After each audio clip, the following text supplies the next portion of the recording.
Kuyintokozo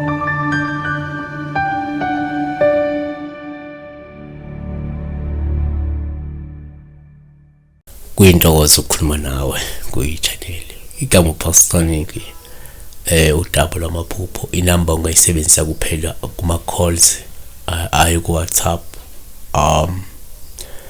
Sibheka la udaba lukaKhosi Mvelase 112 @Khosi Mvelase 112.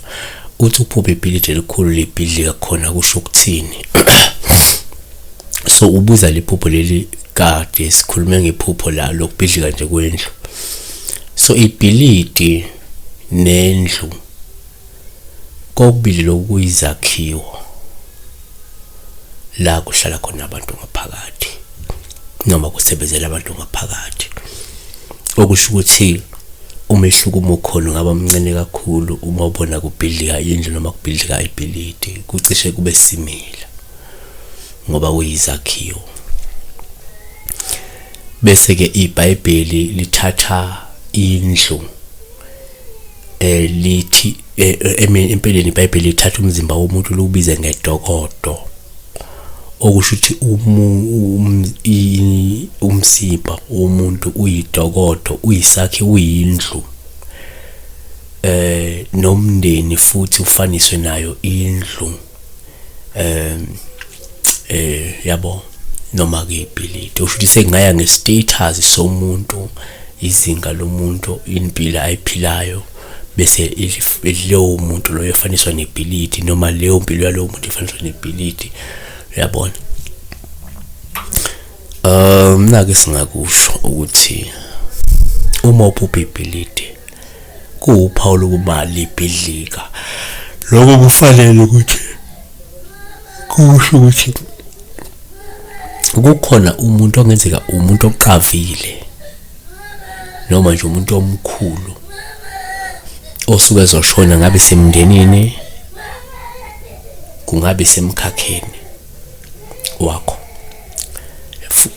Futhi uma uphupha ibhilidi kuyaba uphawu lobi uma libhidlika, olusho ukuthi kungenzeka alukho uzinzo ebudlelwaneni bakho okuzobe sekholela ekutheni lobo budlelwano bufekele noma buphele ngokuhamba kwesikhathi. Abantu abanobudlelwane obusuke buphela noma obusuke buzophela banako ukuphupha izakhiwo ezithile zibhidlika.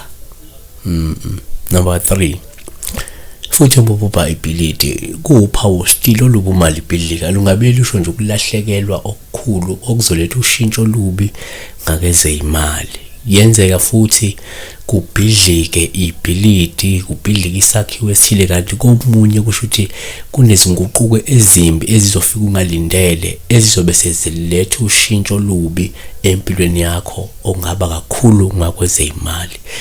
Asesithi thina number 4,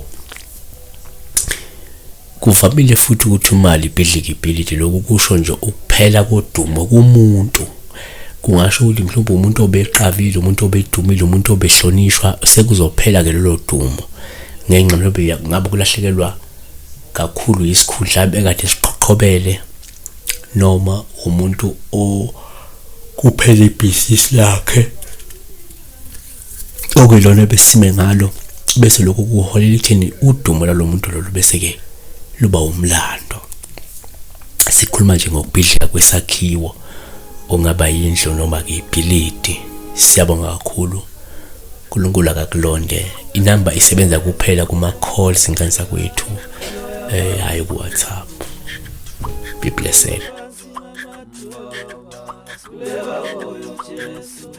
Siweni phansi namathuba